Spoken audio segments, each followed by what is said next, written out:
Boa noite a todos, muita paz, é com muita alegria que retornamos aqui a esta casa, desta feita para falar do tema. Obrigado, Carlinhos. Carlinhos é de rádio, TV, vocês viram ele no início falando aqui, então ele entende de todos esses instrumentos e como fazer a voz chegar melhor a vocês. Obrigado, Carlinhos. Bem, o tema que nós trouxemos para hoje é recomeçar. E por que trouxemos esse tema? Porque entendemos que nós estamos sempre, de alguma forma, recomeçando. A doutrina espírita, que aceita e entende todo o processo reencarnacionista, para nós o que é a reencarnação, senão um recomeçar. Quando termina um ano, começa um novo ano, normalmente nós falamos para nós mesmos, vamos recomeçar. Mas recomeçar requer algo a mais de nós, requer uma dinâmica, requer que nós busquemos alguns objetivos. Portanto, recomeçar simplesmente sem objetivos não nos levaria a lugar nenhum. E assim é a nossa caminhada, nós estamos sempre recomeçando. Terminou o ano, começa o ano e eu digo a mim mesmo, vou recomeçar, só que esse ano vou fazer diferente. E eu começo a preparar-me para esse recomeço, para essa nova caminhada minha mesmo. De que maneira eu começo a me preparar? Normalmente nós somos bastante ligados sobre o ponto de vista material e dependemos da matéria. A nossa primeira ação é material. Quando nós começamos a preparar o nosso lar, por exemplo, quando nós decidimos fazer uma limpeza, então vamos limpar o nosso lar. Limpar o lar materialmente significa para nós o quê? Preparar-se para um recomeço. Então eu vou lá, abro o meu guarda-roupa, vou deparar com aquela roupa que eu comprei, que eu nunca usei, não sei por que eu comprei, mas eu nunca usei, e está lá ocupando apenas um espaço no meu guarda-roupa. Como eu não sou colecionador de roupas, o que eu faço? Eu decido repassar para alguém que tenha uma necessidade maior do que a minha. E assim com todas as coisas, eu vou encontrar aquele recorte de jornal velho, amarelado, lá no cantinho, eu não sei por que eu estou guardando aquilo há anos, quem sabe um dia eu vou usá-lo, mas como eu não uso, chega o momento que eu falo, eu vou fazer uma limpeza e vou recomeçar. É aquele quartinho no fundo da casa. Quem mora em casa térrea sabe o que eu estou dizendo. Constrói um quartinho no fundo da casa com um objetivo. Qual é o nosso objetivo? De arrumar as coisas, organizar as coisas. De repente perdemos o nosso objetivo e começamos a guardar tudo naquele quartinho, a tal ponto que não dá nem para entrar no famoso quartinho, não dá para abrir a porta do quartinho de tanta coisa que a gente vai guardando. Isso é sob o ponto de vista material. Nós somos bastante apegados à materialidade e vamos guardando e colecionando as coisas. Quando decidimos recomeçar, eu tenho que fazer uma limpeza. Eu limpo essas coisas materiais. Só as coisas materiais? Não. Eu sou um espírita e, portanto, preocupado com o meu espírito, eu também vou procurar fazer uma higienização, uma limpeza do meu espírito. Qual é a limpeza do espírito que eu vou fazer? É a limpeza de estar buscando ou tentando retirar mágoas, ressentimentos, rancores. A gente vai guardando, é exatamente igual à materialidade. Da mesma forma que a gente vai guardando as coisas materiais, a gente vai guardando as coisas espirituais. O nosso espírito é aquele quartinho do fundo da casa, ele fica abarroado de coisas, ódio, rancor, angústia, tristeza, etc. Eu vou guardando tudo aquilo, mas começou o ano, eu digo a mim mesmo, agora é o momento, vou retirar tudo e recomeçar. Vou traçar objetivos, óbvio, objetivos que eu possa alcançá-los. Não adianta eu traçar objetivos que eu sei que eu vou perseguir e não alcançar, mas eu vou traçar objetivos, tratar dessa higienização material e espiritual e iniciar. Mas o ano inicia-se e não parece que ele é um acumulado de situações, e esse recomeçar, ele vai se renovando ao longo do ano. Observem que de repente surge em nossa vida algum problema relacionado a recursos financeiros, por exemplo, um desemprego, uma falta de recurso financeiro, qualquer coisa ligada à área financeira. O que isso me obriga a novamente reformular os meus planos, a recomeçar tudo de novo. Eu não posso ficar esperando o início do ano, eu tenho que fazer alguma coisa com esse problema, com essa dificuldade. Há uma doença que chega ao meu lar, e essa doença ela pode chegar ao meu lar não por mim, por algum familiar. Chegou uma doença por algum familiar, todo o lar está adoentado. Não é só aquela pessoa, todas as pessoas daquele lar, de certa forma, acabam sendo atingidos. E ao sermos atingidos, nós paramos e falamos: tem alguma coisa errada, eu preciso modificar algo. É o tal do recomeçar. Eu preciso recomeçar a fazer alguma coisa diferente. E assim vem uma sucessão de problemas ao longo do ano, e essa sucessão de problemas vai nos colocando numa condição de necessidade de recomeçar. Talvez nós estejamos todos os dias recomeçando e não esperando o problema ou o início do ano.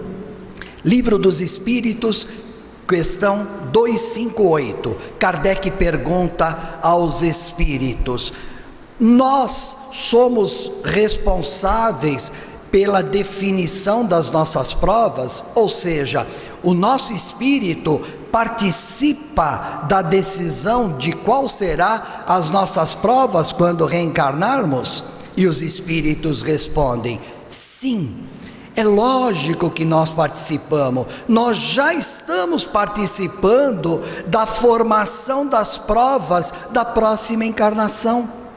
Nesse exato momento, com o transcorrer de tudo que vai nos ocorrendo, nós já estamos, de certa forma, delineando quais serão as nossas provas futuras.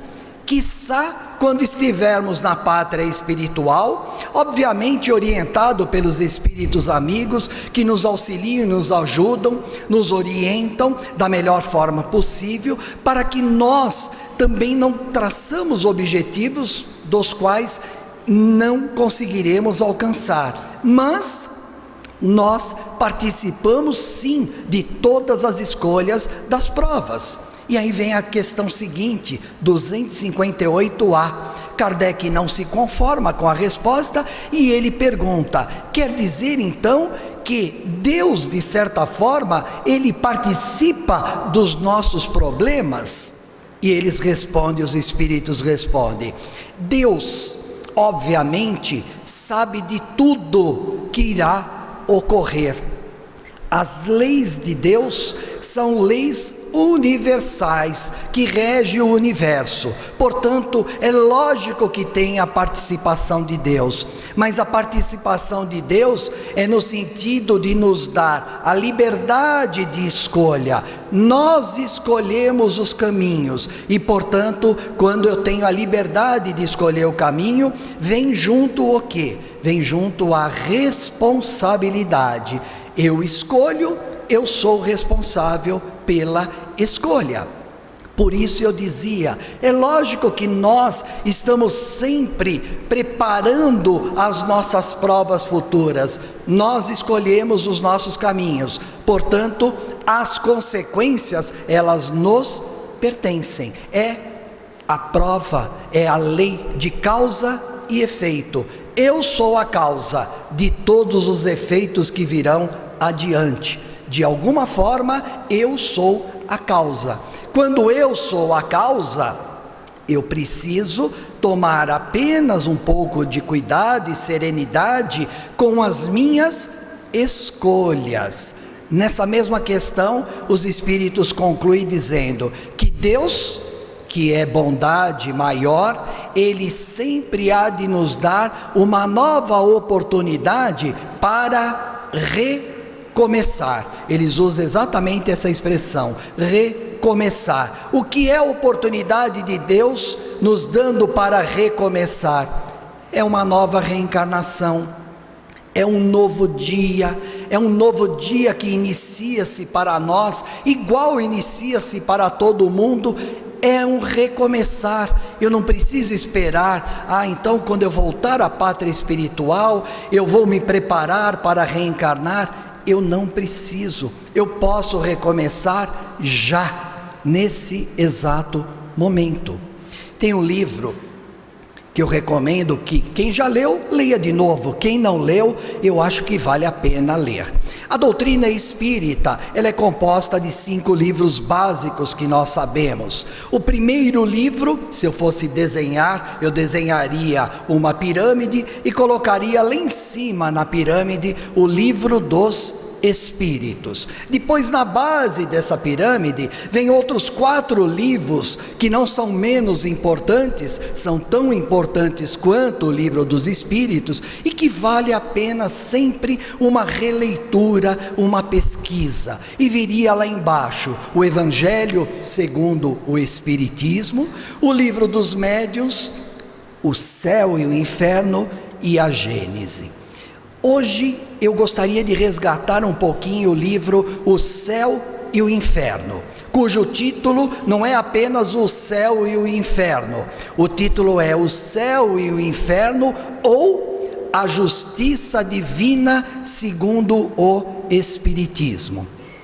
É um livro que eu considero uma verdadeira peça jurídica. Quem é advogado sabe o que eu estou me referindo.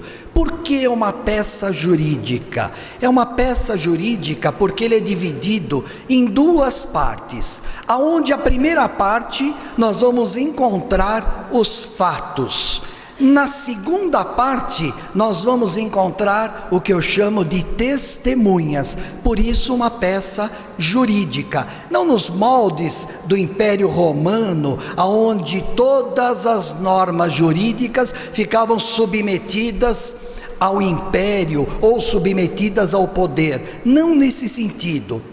Mas uma peça jurídica, eu poderia dizer sem medo de errar, aos moldes socrático. Por que aos moldes socrático? Porque ele exerce o tempo todo sobre cada um de nós. Quando estivermos lendo, ele exerce toda a maêutica socrática. A maêutica, que é uma pergunta sobre a outra. Nós vamos observar que na medida que nós vamos lendo os fatos e depois vamos ler o que as testemunhas daqueles fatos nos dizem, nós vamos começar a questionar. É uma pergunta atrás da outra. Portanto, vai existir sempre um juiz que estará lendo aquele livro, e o juiz é a nossa consciência. Esse é o juiz que vai fazer a leitura de um livro como esse. Somos nós comparando com o nosso dia a dia. Quando eu vou os fatos, eu vou comparar como que eu estou interagindo na minha vida, no meu dia a dia. Depois eu vou para a segunda parte e encontro quem? As testemunhas. As testemunhas nada mais são do que espíritos que já estão na pátria espiritual e que dão uma comunicação dizendo como que eles viveram e como que eles estão encarando nesse momento os seus erros e acertos agora na pátria espiritual. Por isso testemunha, eles testemunham aqueles fatos transcorridos. Na primeira parte, existe basicamente 3 formas da humanidade, de modo geral, pensar, raciocinar e agir. O primeiro item que nós destacaríamos é a forma de pensar sobre a ótica do que eu digo que é o nada. Eu penso que a vida é um nada no seguinte sentido: eu vou nascer, vou viver, vou morrer e acabou. Esse é o nada. Quando Kardec fala nesse livro sobre o nada, quem estuda filosofia sabe do que eu vou referir-me.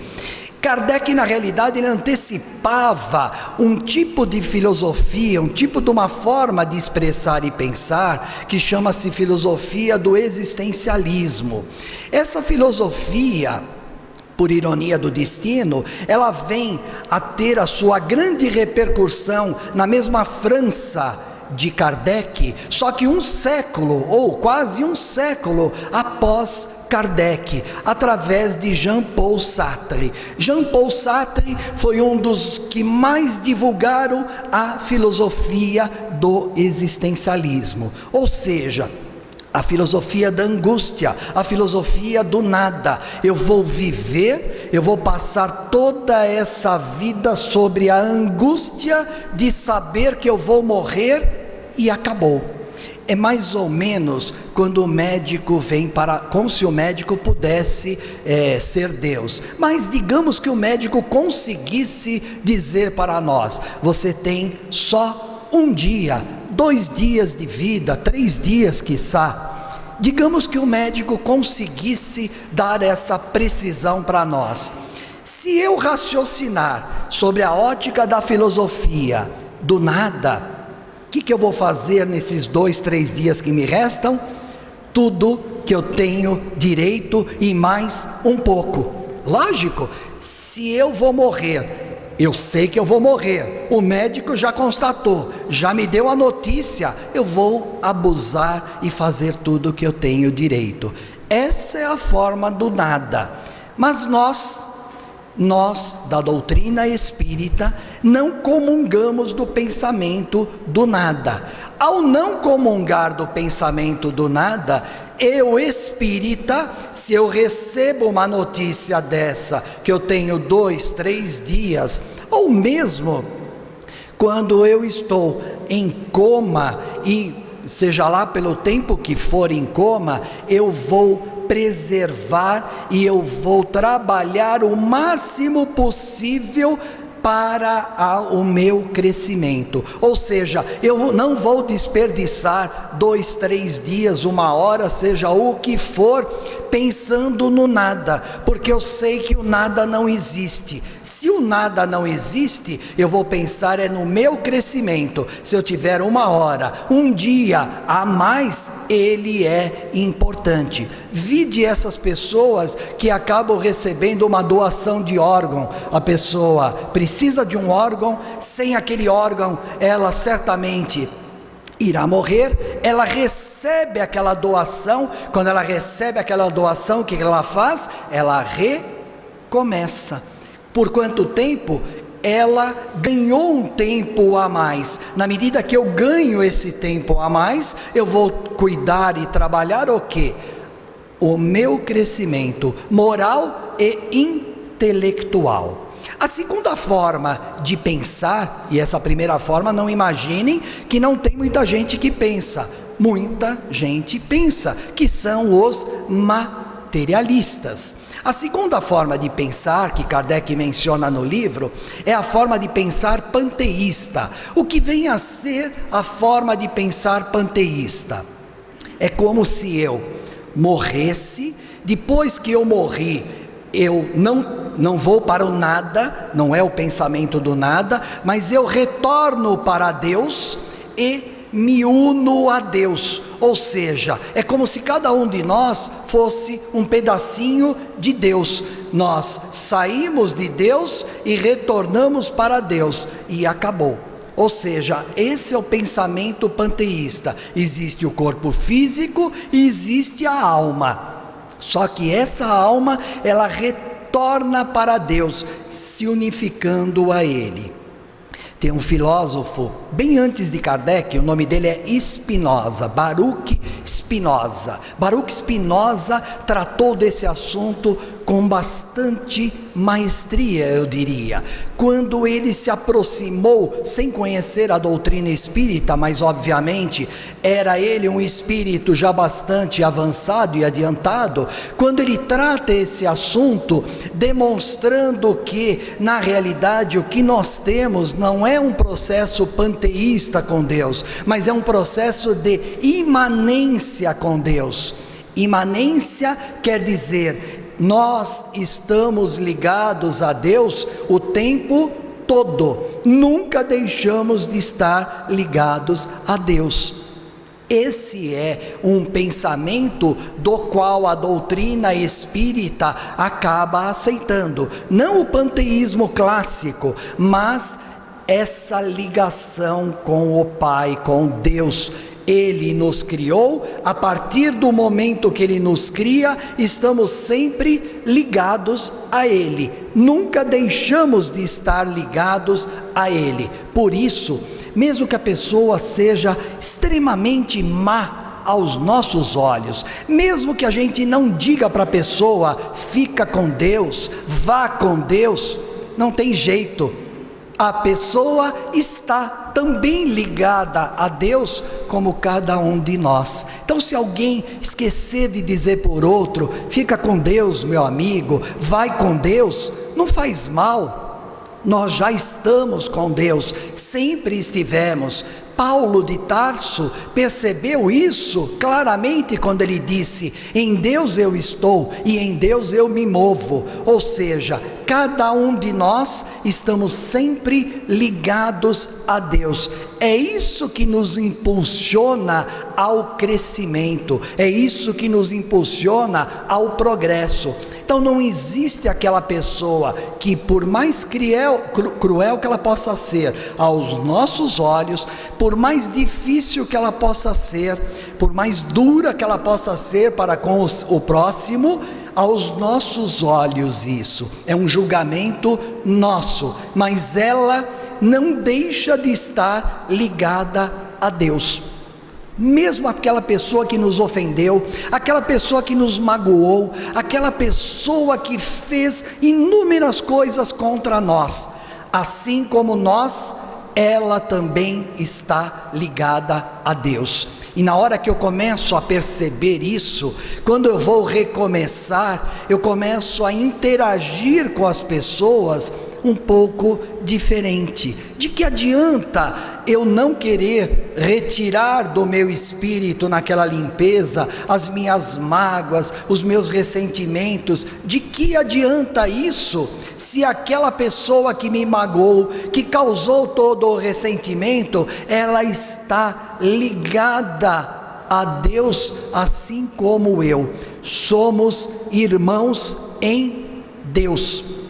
Nunca deixaremos de ser irmão, por mais difícil que seja perdoar o próximo. Esse é o exercício que Jesus nos propôs há muitos anos atrás, para que nós possamos praticar esse exercício do amar ao próximo. Esse amar ao próximo é incondicional. Na hora que eu estou amando o próximo, eu estou observando que ele está tão ligado a Deus quanto eu.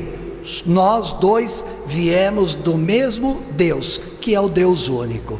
Essa é a ideia panteísta, que é uma ideia que também permeia muitas pessoas. Quando as pessoas falam a alma do universo, a alma do universo, muitas vezes na mente dessas pessoas é como se fosse uma alma só. Eu morri, eu vou retornar para Deus e unir-se a essa grande alma. Isso não ocorre. Existe uma terceira forma de pensar, que é a forma de respeitar o individualismo de cada um. Essa é a forma que a maioria da humanidade pensa. A grande maioria das religiões também são adeptas a esse individualismo. O que é esse individualismo? Eu tenho um corpo físico e eu tenho uma alma. Esta alma, ela é individual, ela não vai se unir a Deus e também não vai para o nada. Ela é individual, ela é única. Cada um de nós é um ser único. Fomos criados por Deus exatamente iguais, mas somos um ser único, individuais. É uma individualidade natural. Por isso que eu respondo pelos meus atos e não pelos atos do próximo. Eu não consigo responder pelo próximo. O dia que eu for responder, responderei pelos meus atos. Somos individuais. A diferença que existe nessa individualidade, ela está onde? Após a morte. O que ocorre com essa individualidade?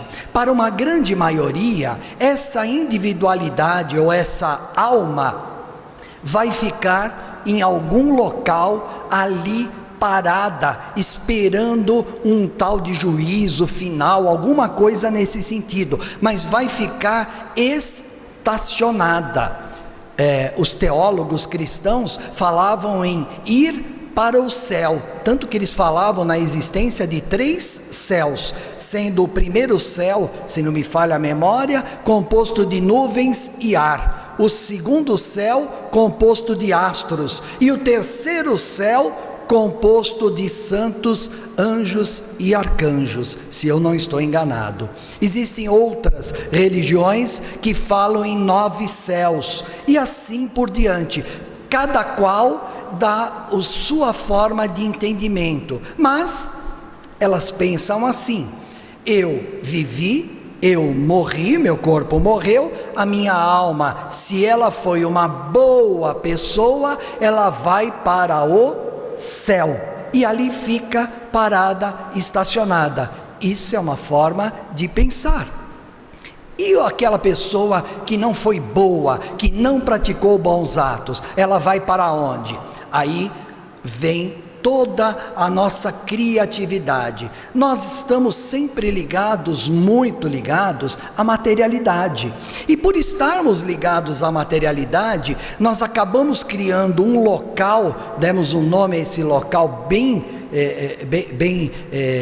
tenebroso, de inferno, associando a fogo, porque o fogo, ele nos machuca, ele nos maltrata. Então nós fomos dando cunhos materiais a esse pensamento. Então a pessoa que não praticou bons atos, ela não vai ter uma nova oportunidade de recomeçar. Ela vai para o inferno e ali ela fica nesse fogo, ou fica, enfim, de inúmeras formas que determinam e colocam inclusive pessoas para comandar esses locais, demônios, Satanás, todos esses nomes é pura criação nossa. Nós, enquanto teólogos cristãos, fomos dando margem a essas imaginações e fomos criando e dando contornos a isso daí. Então nós dizíamos: o homem bom vai para o céu, o homem não bom vai para o inferno. Aí surgiram 2 problemas no transcorrer do curso da história da humanidade. Primeiro problema foram as crianças. O que fazer com as crianças que morrem ainda crianças e portanto ainda não foram nem boas nem más? criamos o quê? Criamos um local especial para crianças, chamado limbo. Depois, tínhamos também uma outra condição, um outro problema para resolver. E aquela pessoa que não foi tão boa, mas também não foi tão má, ela poderia ficar em algum local tentando refazer-se, tentando melhorar. E aí nós criamos o quê? O purgatório. Essas criações, elas são nossas. Observe que eu sempre digo que elas são nossas. Por que são nossas? Porque nós que entendemos a doutrina espírita e entendemos todo o processo reencarnacionista, sabemos perfeitamente que esta não é a nossa primeira e nem última encarnação. Nós já reencarnamos em outras vidas passadas. Portanto, se nós já reencarnamos, nós fizemos parte da formação de todo esse conceito teológico cristão. Nós somos os responsáveis também por essa ideia. Nós participamos dessa ideia de alguma forma. Posso até não lembrar-me hoje, nesta encarnação, mas seguramente participamos de inúmeras situações que nós acabamos auxiliando a esses contornos acontecerem. Então imaginem essas coisas. Nós da doutrina espírita não comungamos desse pensamento. Nós entendemos que a alma, ao retornar à pátria espiritual, ela não poderá nem ficar saboreando as suas glórias, estacionada e parada, assim como ela não poderá e não deverá ficar ali ardendo em algum local, um fogo, alguma coisa que o valha. Nós estamos sempre num processo do quê? De crescimento, desenvolvimento, não um desenvolvimento linear e retilíneo, ele não existe nessa forma, mas é um desenvolvimento na forma de uma espiral, na forma de uma mola, se quiserem assim imaginar. Por que nessa forma? Porque é nessa forma que cada um de nós se encontra. Essa espiral, ela poderá alargar-se ou não. Por isso que a gente fala, o caminho que nós vamos passar é o mesmo, mas para alguns é mais rápido do que para outros.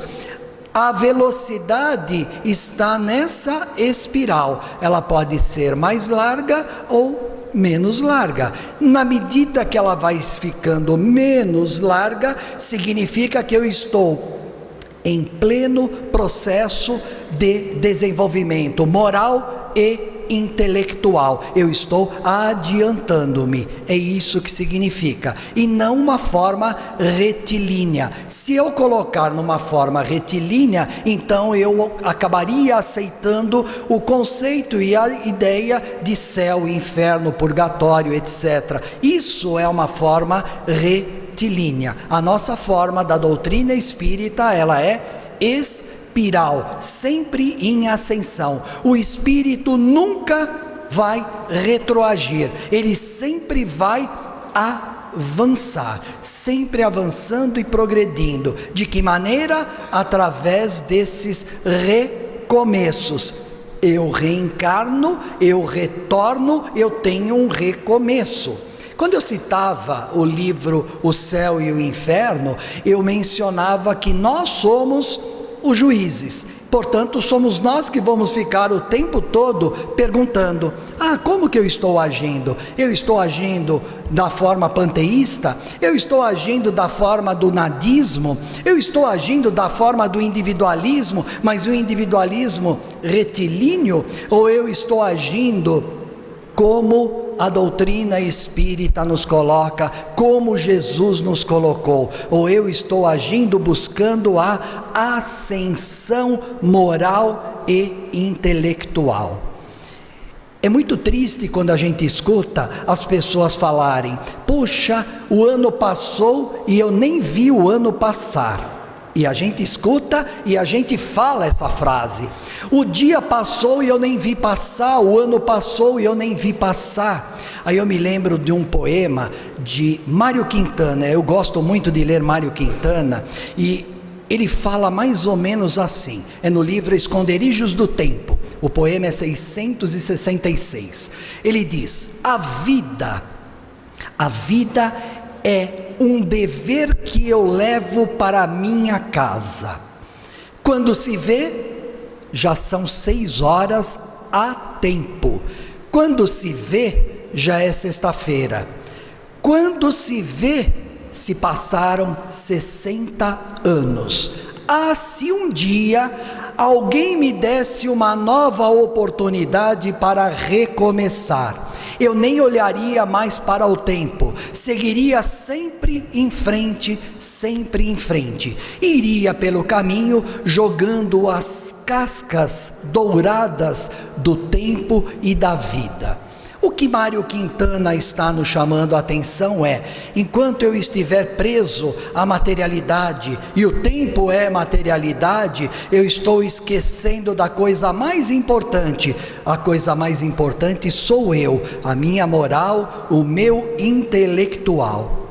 Jesus, quando nos disse: eu sou o caminho, esse é o caminho que o poeta Mário Quintana se refere. Esse é o caminho que cada um de nós poderia entrar, adentrar, recomeçar, jogando essas cascas. E o que são essas cascas, senão a busca da verdade e da vida? Aquilo exatamente que Jesus veio nos propor.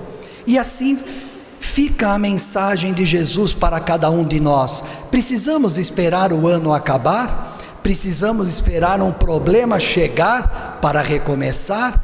Precisamos esperar o tempo estar tão escasso para dizer: agora eu vou recomeçar? Ou eu posso dizer: Jesus, eu vou recomeçar agora? Muito obrigado a todos, muita paz.